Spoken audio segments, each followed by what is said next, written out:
my legal pad, though. Oh, my goodness. If I didn't have my legal pad. Yeah, they're just so useful. You gotta flow.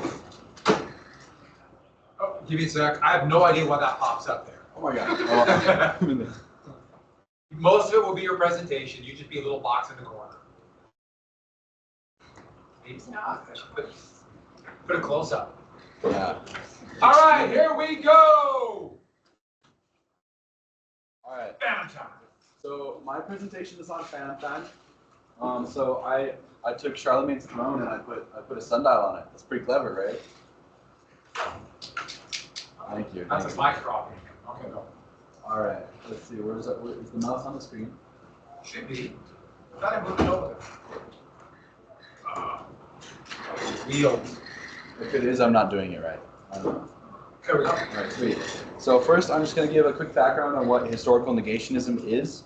It's not the same as historical revisionism, which is what the author of this conspiracy likes to say he does. Historical negationism has less rigor than revisionism. It's more speculative, and it was coined in 1987 by an author named Rousseau when he was talking about Holocaust negationists, and he coined the term negationism, and it could be for many reasons. An example would be like why the South fought the Civil War. It's kind of cut off, but some people say it was more about tariffs than slavery or something like that, or taxes. Here is a picture from the Rape of Nanking, and the Japanese government kind of glazes over what happened. They deny figures from the atrocity, or they just deny that it happened sometimes. So not good, of course. An example of proper revisionism would be like when we changed the figures of natives living in the Americas before settlers came over. When we used to think it was about 8.4 million, but we changed it to about 55 million. And we used to say 8.4 million just to make it seem a little less bad, that there was basically nobody in the Americas left comparative to like what they were after we got here. So let's move on to our next slide. This is Herbert Illig. He is the man who created this conspiracy theory. He was born in 1947 in, I think it's pronounced Bogenstrauss, I don't know, Bavaria. He is a pseudoscientist. He doesn't actually have a scientific degree. He has a German language degree, so it's similar as if like language arts teachers such as Miss Stone decided to become a conspiracy theorist and write books about revised history. And he's experienced in writing historical negationist ideas. He helped co-author a book about ancient Egypt, and where he tried to say that the pyramids of Giza were not made in 2500 BC, but instead closer to 1000 BC, just because couldn't have made the pyramids, obviously, that early. So let's just talk about what Phantom Time is. Phantom Time basically says that the periods between 614 AD and 911 AD were made up by Otto III and Pope Sylvester II. And why would they do this? Because the year 1000 is special, and Otto III wanted to rule during a time that sounded kind of cool, to make his reign a little more historical. And saying that these years were made up also implies that Charlemagne is a fake figure. And he also tries to say that he uses Charlemagne to try to like make his rule seem more legitimate, because he went on a pilgrimage to I think it's pronounced Aachen, in the Palatinate where Charlemagne's bones are, and he tried to grab his bones to make them into holy relics and get them canonized. Charlemagne was canonized in 1165 after Otto III's death, but in modern day, the Catholic Church does not recognize that canonization. All right. And was the time right for this conspiracy theory? My answer was sure, why not? It didn't really seem to have much basis. I mean, it was multiple hundred years after, like over 1,000 years after he said these events would have happened. And so could have just happened pretty much any time. We got to think about the author. He was not a historian. He was pretty much just a novelist. He's trying to sell books. And I was thinking, like, people that might receive it would maybe be people that are anti-Jesuit, trying to discredit the Catholic Church, potentially. I did a little research. Like in 1872, there was Jesuit law in the Holy Roman Empire. It was part of like something called Kulturkampf, and it basically just told the Jesuits that they couldn't really be Jesuits in Germany anymore. And in the 1930s, the Nazi Party also tried to remove Catholic influence from the country, and they killed about 152 Jesuits. Not as many as the Jewish people, but still quite a large number. Especially in a big place like the Catholic Church, as influential as they are, doing something like that. So I think it could find traction in neo-Nazi believers. So believers, conspiracy theorists, of course, if you have a conspiracy and you believe in it, then it's easier to believe in other conspiracies. People who see the Dark Ages as sort of like a mystical era of time, and they just think that, you know, things were maybe more magical back then and there was more intrigue, even though there wasn't really. People that are anti-Catholic, as it does discredit some Catholic ideas, and potentially neo-Nazis. People who don't believe it are historians and most people. Historians usually cite his unscientific methods. He doesn't usually use any rigor in deciding whether or not his facts are true. I saw about 30 different scientists, like almost immediately after his book, released so like many different refutations to his ideas. He didn't really address the refutations because he doesn't care. And I just like to point out specifically this guy named Johannes Fried. He wrote a book about Charlemagne. So saying that Charlemagne is fake completely says that that book is fake. So of course, Johannes Fried is against that. Evidence for this conspiracy theory is kind of like how in the Middle Ages time was chronicled a little less accurately. Like they say, like a merchant would say, "I'll come back next year," not in 867 or something like that. But that doesn't really account for 300 years of history. And he also mentioned specifically a lack of Byzantine chronicles, which I'm not sure if that's just because the Byzantine Empire was taken over and by the Ottomans, and that, you know, the Ottomans kind of destroyed stuff. And that's why there's not chronicles there. He also mentions the Aachen Palatinate. He mentions that the vaults, which are this bit right here, were not able to be made when they were, because the methods were too advanced. But he also says that the Aachen Palatinate needs to be newer. Oh wait, no, he says it needs to be newer because it's too advanced and they didn't have good quality iron in Europe.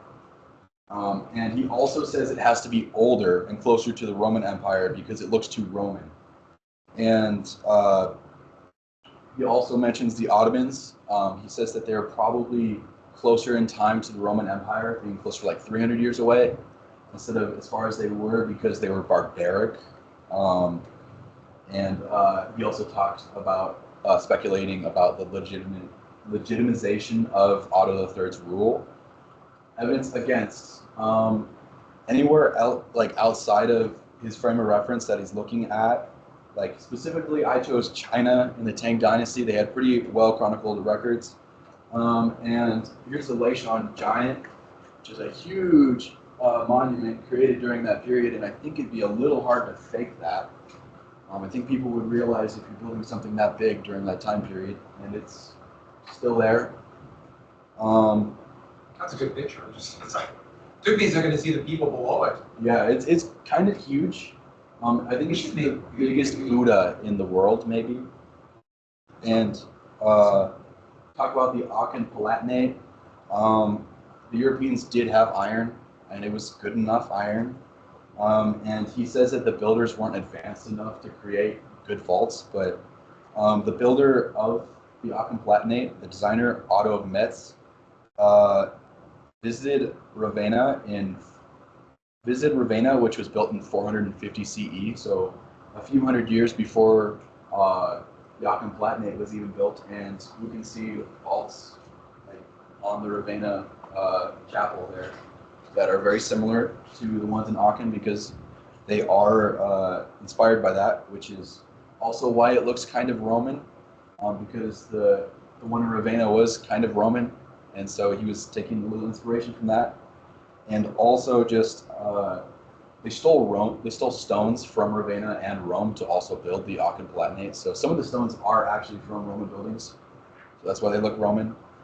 And he says the Ottomans were too barbaric to be like closer in time to us. They have to be closer to like the Romans, and just like refutations of that are other countries today that could be considered barbaric. Like the Ottomans had incredible racial divides and sometimes political divides within their own country. But we have other countries today like that. You could talk about Russia or China. You've got the internment of Uyghur Muslims in Xinjiang, which is a pretty big problem, kind of similar to some of the things the Ottomans were doing.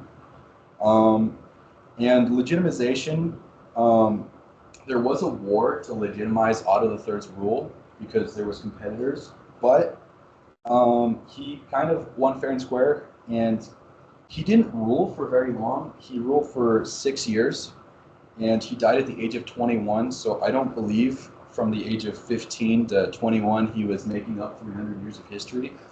And that's a little ridiculous. And my opinion is that this is a bad conspiracy theory. It's mostly based on speculation. It would have had to include an incredibly large amount of people. Otto III only ruled for 6 years. That's a long time to make up that much history. And also, Illig's evidence is kind of refuted quite a bit. So what's a picture of? that's me giving a thumbs down on Charlemagne's throne. Oh, that's on Charlemagne's throne. Okay, now I see. Yeah, so I think we can pretty confidently throw his conspiracy in the trash. I will mention that it is useful to look at history with a somewhat skeptical eye, but when faced with insurmountable amounts of evidence, we should probably accept the accepted history. And then just citations. So you're part of the hiding of this. I don't know what you get out of this. People like you. Any questions on that? So Charlemagne was not real. It's not for Otto III. Do people, have you read how many people believe this? I couldn't find an incredibly large amount of people that actually believe this. I did look at the book on Amazon. I couldn't also, I guess, mention the profit part here. He's selling it for $7.90 on Amazon, and he has about 33 5-star reviews. 33 5-star reviews? Yes. So are we saying we should get a classroom set? I think so. I teach world history. That'd be perfect. All right. Good job. Good start.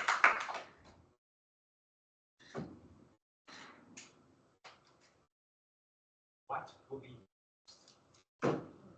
this?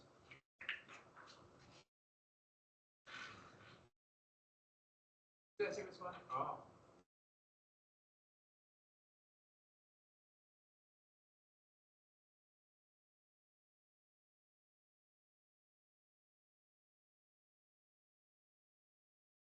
Have a little test.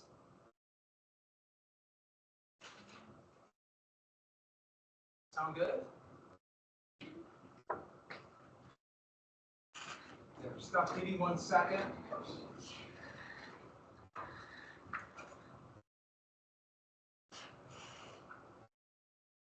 Okay, go. Okay, so mine is on Nikola Tesla.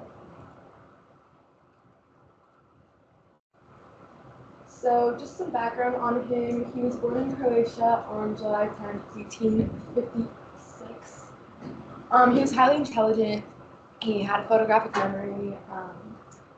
He especially loved science, math, but his main focus was physics. He always just had a large passion for physics. He graduated a year early from high school. And also just a fun fact, I guess, he had OCD. And that does explain a lot of his later just habits.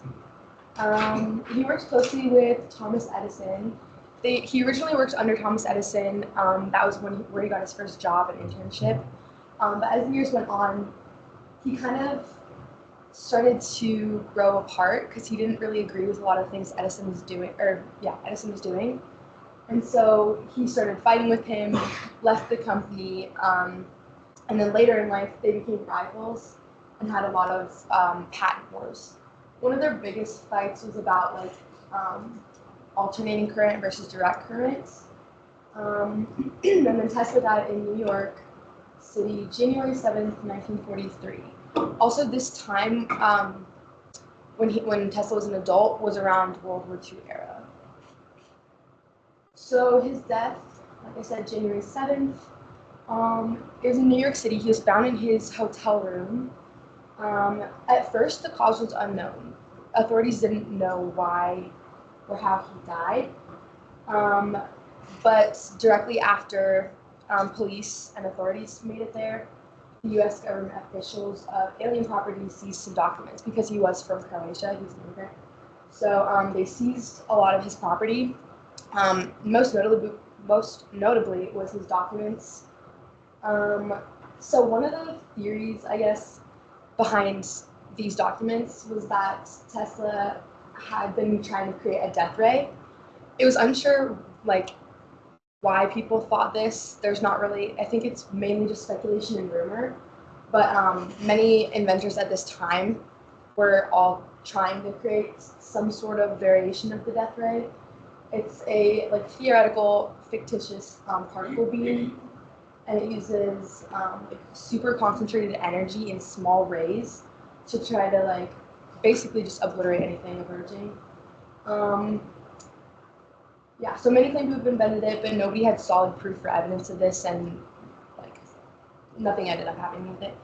Nobody knew if he was trying to make it for the U.S. or trying to make it for Germany and Europe because he was from Croatia, and they thought he might be working against the U.S.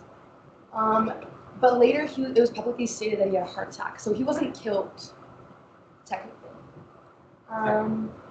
So the conspiracy of his death is that, one, he was killed by American businessmen, because one of the inventions he claims to have thought of was free energy for like everybody, a way to get it out to everyone. And they were greedy businessmen who didn't align with their political business interests. And then the second theory that he was killed was that he was killed by the American government because he had plans for weapons of mass destruction, and that he was helping the Axis powers, specifically like with the death ray. They thought that he was working against the U.S. and committing treason. So there's the conspiracy about his death, and then there's a second conspiracy about his missing files. Nobody knew where any of them went, and many thought that the government was just going to keep them secret forever. But in 2016, under the Freedom of Information Act, they declassified like over 250 of these documents. A few remain like obviously still missing, and that's where this conspiracy comes in. Most of the files that were released had a lot of redacted information too, so it wasn't really like all the information they could have been getting. And the content of the missing ones that weren't released still have like a lot of mystery. So discounting both these theories, everyone was saying like, oh, either Germany or the U.S. killed him, or businessmen killed him. He actually just died of a heart attack. Nobody tried to kill him. And then his files being taken, the FBI did eventually like declassify the files. And one argument made is that the few that weren't released, it was just a couple, so there couldn't be that much important information in like, that many documents. They argue that there wouldn't be that big of a conspiracy going on. Lasting effects, he kind of isn't remembered as, great as Edison is remembered. He's mainly remembered for like his tantrums and his rivalries with other inventors. Towards the end of his life, he struggled to stay out of debt, even though at the beginning, he was really successful. He created all these things, but he was going down a rough path. and he died alone, impoverished, and not like well liked at all. None of the other people he knew ended up liking him. Died alone in his hotel room. One of his last words was in a letter to his mother that said, "I wish I could be beside you now, to bring you a glass of water. All these years I spent in service of mankind brought me nothing but insult and humiliation." But today he ends up making like a huge impact because of just all his inventions. My evaluation is that nobody killed him, died of a heart attack. I do think he was involved in World War II because at the time they were trying to get as many scientists and like smart people as they could. So I do believe that he was involved, but I don't think he was trying to do anything nefarious or work to create like a death ray or anything like that. He did have like ideas for weapons of mass destruction, but I don't think it was anything that other, scientists, other countries didn't already have. And he did have his files stolen by the U.S., but like, I don't think that the ones that still remain classified have anything nefarious or too like awful. That's just a quote from Tesla. I don't care that they stole my ideas. I care that they don't have any of their own. That just kind of sums up his viewpoint on life and like how he felt about everyone around him and himself. So, yeah. So what weapon of mass destruction do you think he made? Well, I don't know. They had a lot of like just plans for like tanks and stuff.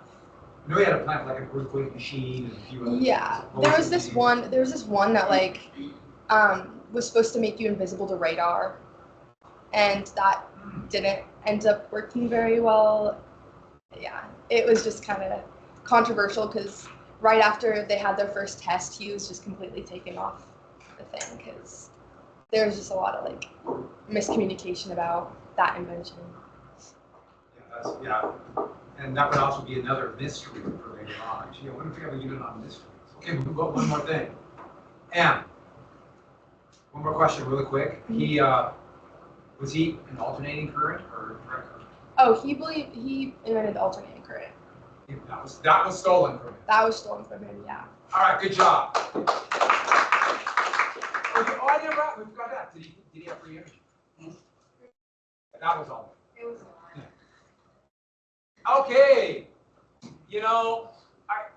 I'm leaning towards, pizza. See ya. See ya. I'll see you Monday. I'm sure this is going to be purely harmless. Give me 1 sec.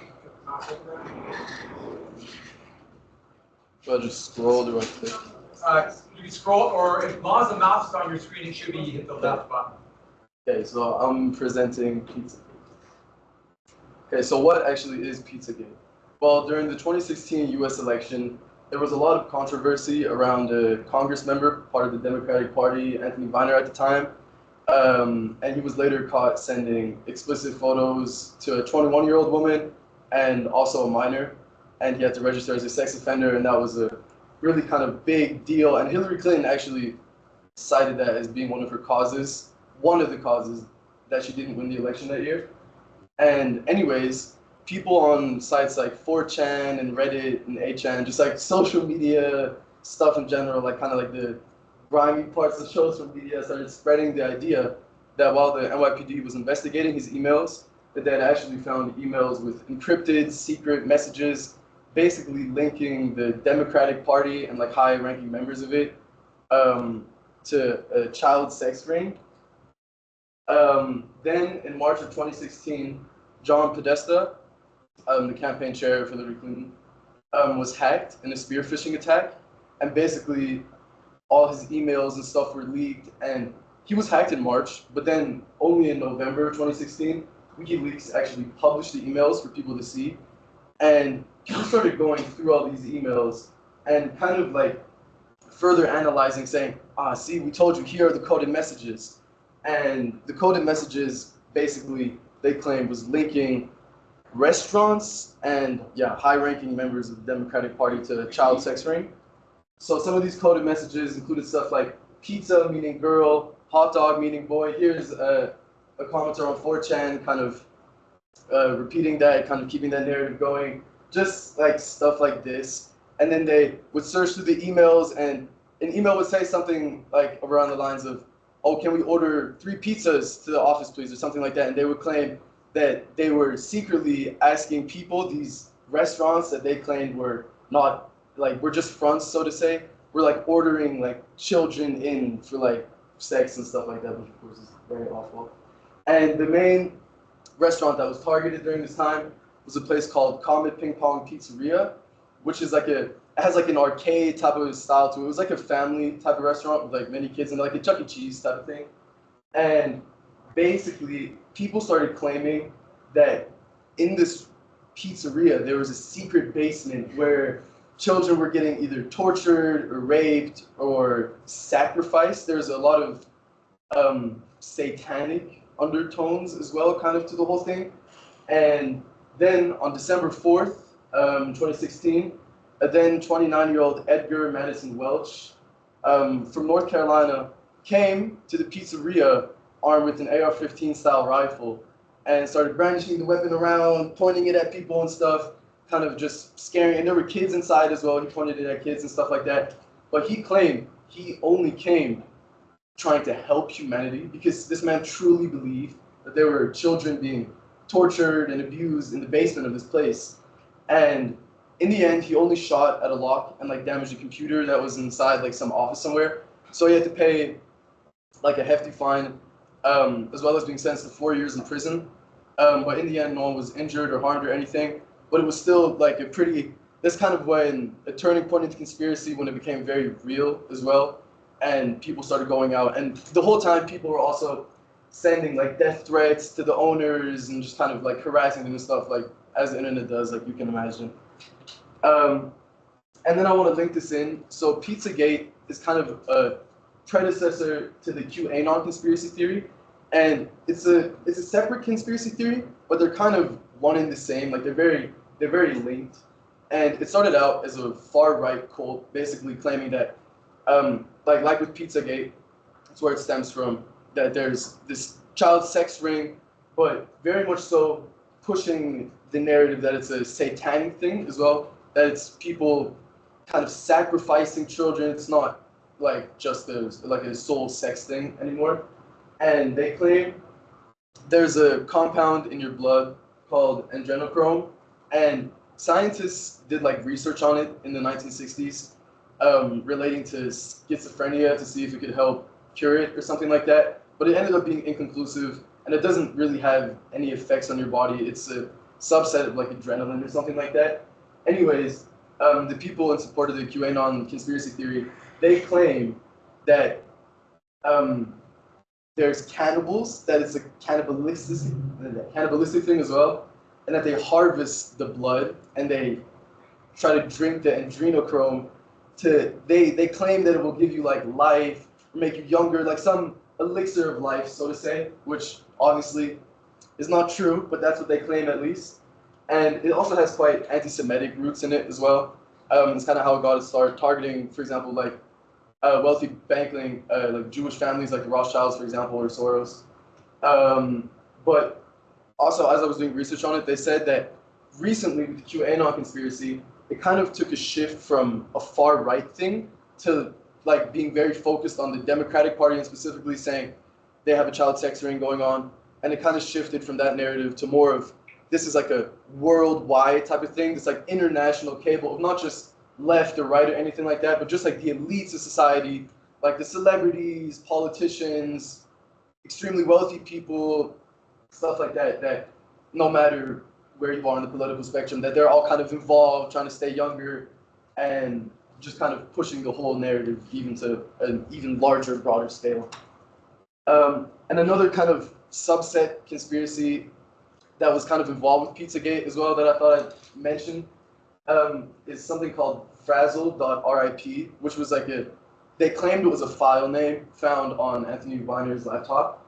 And apparently they claim that in the movie it's like an extreme snuff film basically, where Hillary Clinton and Hubba Abedin, I think that's how you pronounce her last name, are raping and torturing like an 8-year-old little girl and then skinning her face and parading around during the video wearing it and like drinking her blood, trying to stay younger and stuff. And this got shared all around the internet, and social media is definitely the big perpetuator throughout the whole thing, kind of pushing this narrative. And it was just another thing I thought. Who is she? Huh? Who is whomever? She's the wife of Anthony Weiner. Wiener. Yeah, Wiener Weiner. Anyways, is this conspiracy true or false? Well, it's been debunked. It's very clearly false. Many credible sources have debunked it, from news sources like Fox to CNN, the New York Times, the Metropolitan Department, Police Department of the District of Columbia, Huffington Post, Washington Post, like pretty much every reputable news source or police department has debunked it. Just evidence doesn't add up. There is no real evidence. And claims, for example, such as like a secret sex basement in the pizzeria. The thing about the pizzeria, it doesn't even have a basement. Like, there is no basement in the pizzeria. So, like, claims like that, just, it just doesn't make sense. It doesn't add up. And, yeah, I definitely don't believe in this. It's very clearly not true. But, yeah. And thank you for listening, and there are my sources at the end. It was, what is spear phishing? Spear phishing, it's like a specific type of email attack where someone pretends to be someone else, like of importance, like for example, like the CEO of Google or something, and then sends like a fake email basically to get information. Yeah. Podesta was an idiot. It was actually a really stupid one. Yeah. And yeah, so you don't believe it, so you're saying that it's true. Definitely not true. It's one thing, does debunking work? Yeah. Well, people still believe it. Yeah, because if So- you debunk it, they must all be part of it. That's my point. Yeah. Okay, I understand that. Well, All right, good job. Good job on that. And you have to keep them around some sensitive things, and yeah, you did it. Well done. And isn't it interesting, because there was actually, you know, that kind of a issue with a pedophile. Yeah, there was an actual Going on. which I didn't know until like the very end of my research. Somehow I missed that whole Yeah, part. about Epstein and. But about Anthony Weiner as well. I didn't about know that Weiner? I didn't know that he actually had sent like news to Weiner. I didn't know that was Yeah, that actually was true. I was like, oh. Yeah, that was true. I mean, and he was a very prominent member of the House. Yeah. Let's say his marriage did not survive that. Moving on. Should we get to the real conspiracy? Little aliens. Oh boy. Security. Uh-oh. Oh. See What's that? trying to happen? They're You trying are to stop in us. It's just my I don't know what's going to happen. All right, so this is Project Blue Book. Oh yeah, you don't have a copy.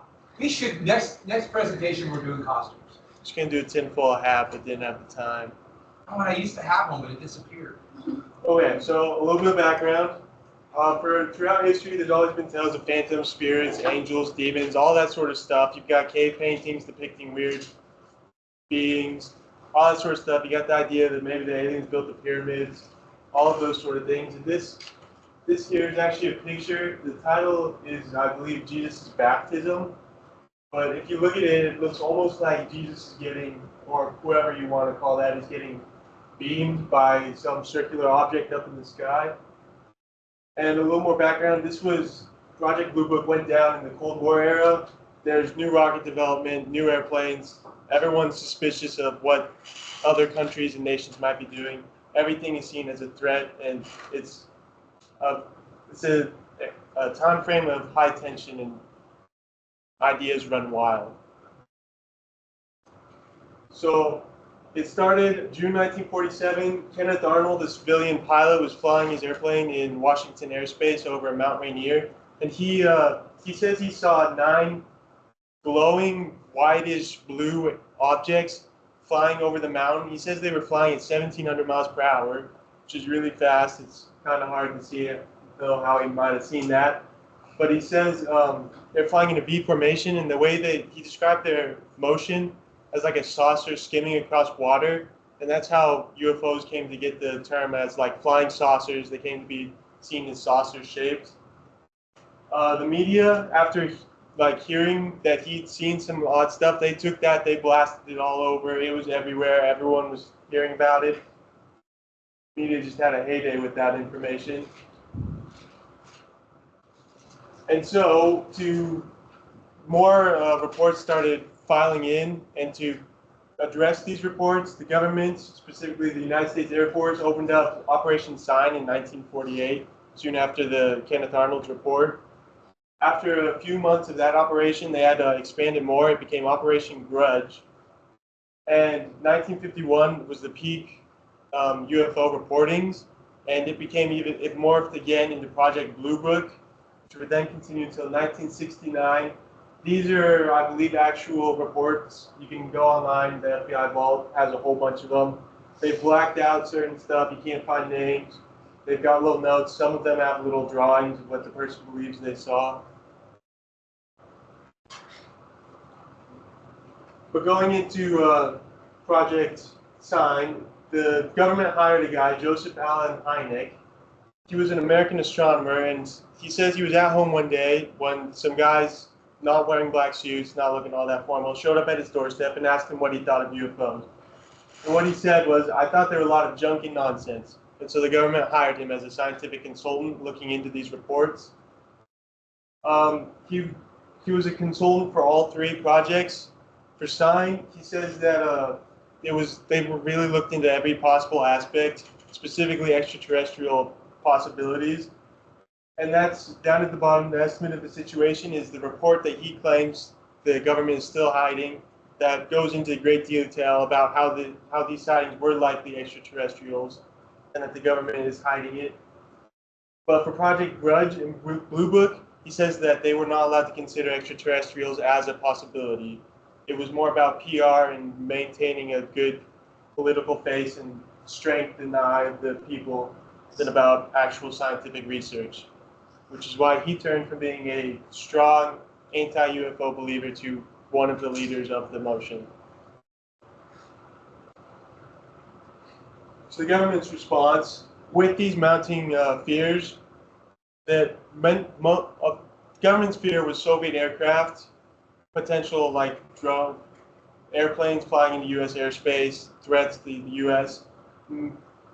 And originally, like I said, the government looked into extraterrestrials, but extraterrestrials became more of a public fear. And to address these fears, President Truman, I believe, if I'm not mistaken, in 1953, he ordered the CIA to form a panel of scientists who met for 3 days. They interrogated government officials, read reports, and at the end of that, they said that there was no basis for there to be any threat to the U.S. They didn't see any threat. But Project Blue Book continued, and it went until 1969 when the United States Air Force made another committee. They pulled scientists together, and that committee went through every single report, filed them all, looked at them all, and said that there was no threat. It was kind of just all a bunch of waste of time. And so with that ruling that there's no threat, now they've got two scientific committees that both said there was no threat. And since 1951, the peak, there had been a decrease in sightings. With the two of those things coupled, meant the end of Project Blue Book in 1969. Now, back to the conspiracy. When the government released their findings, they didn't release them for 2 years after Project Blue Book ended. The public knew that Project Blue Book ended back in 1969, but the actual findings weren't released until 1971. Many people believe that 2 years is likely too long of a period for the government to publish what they find, and they believe that 2 years is a reasonable amount of time to be able to cover up what you actually found, fake some reports, and make some fake data. The government claims that 90% of all UFOs sightings were identified as man-made astronomical or astrological events, but that still leaves 701 unidentified that conspiracists are not pleased about, and the government has not done much to look into those since then. One specific report, there was I believe a couple people reported that they saw something crash at the Roswell Army base in Mexico. And when questioned about it, government officials said that it was a weather balloon. but other witnesses claimed that they saw bodies being dragged from the crash, loaded up, transported, and tracked that transport to the Wright-Patterson Air Force Base, which was the headquarters of the Project Blue Book area. So many people believe that that they did actually find something, not a weather balloon, at Roswell, and then loaded it up to take it to the headquarters of Project Blue Book. Budget restraints. Project Blue Book ended in 1969, and one of the key reasons why was budget restraints. It was just getting too expensive, and new grants and stuff could not handle such investigations. This was the biggest airborne phenomena investigation that the U.S. has ever partaken in, and they claimed that they would never again be able to afford such an investigation. However, in 2007, the Pentagon made a $20 million grant to investigate aerial phenomena, which causes some people to question, if there is no threat, then why are we still spending restricted money to find possible stuff? And then once again, Hynek's estimate of the situation, he claims that it is real, along with one other, I don't remember who it was, but I believe he was a captain of the Air Force, retired. They both claim that it is a report of the extraterrestrial possibilities generated from the findings of Project Psi. Now, the effects of this conspiracy. Ufology got created. That's the study of UFOs. It's not an actual scientific area. It is civilian-led. The Civilian Forum Center for UFO Studies also started almost immediately after Project Blue Book ended. It is entirely civilian-led. It is pretty much just the civilian version of Project Blue Book, where civilians take reports and they look into the extraterrestrial possibility within these. Area 51, there are areas like Area 51, James presented on that, where people believe that their government is hiding stuff in there, such as extraterrestrials and their Project Blue Book findings, which the government likely is, because it is a government facility and some things must be kept secret. And then if you're looking for vacation, there's an alien highway from Las Vegas. It goes somewhere else, I don't remember. But it's the alien highway is a branch of road along which many UFO sightings have occurred. There are like all the tourist attractions along that highway are like little alien burger shacks, fun little random little alien tourist destinations. Burgers made out of aliens? I haven't tried them, but Probably. probably taste pretty good. And people claim that many sightings occurred along this, as with Project Blue Book, but Alien Highway also runs along Area 51, where the government does much of their testing for their weapons and aircraft.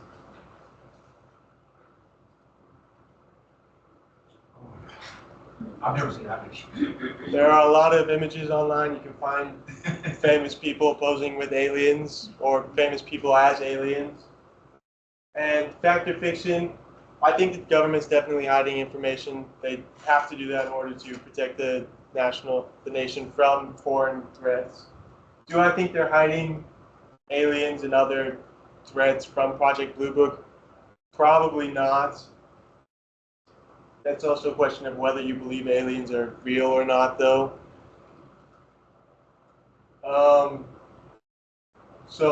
And many of these sightings, I forgot to say, the government did later come out to say that many of these sightings were accredited to testing of aircraft, such as the U-2, yes, U-2. They're testing the U-2 and other aircraft during this time, and many people did cite that and just did not know what it was, and the government could not tell them, as it was still classified under that period. Most of this conspiracy, I think, has resulted from mass hysteria and all the hype the media gives it.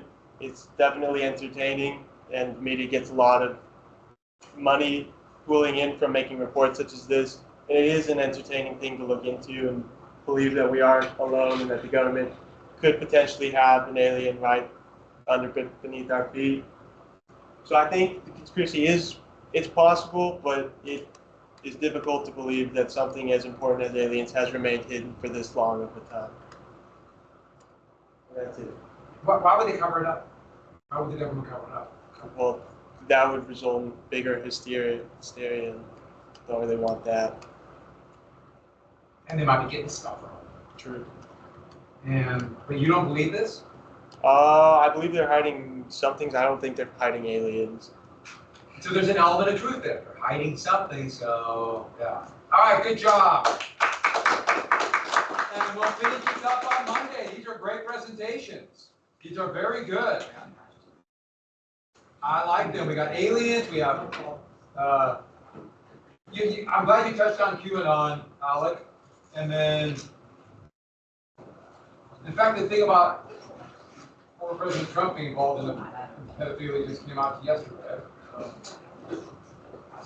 Tesla, we have that, and Phantom Time. All right. We're going off, people.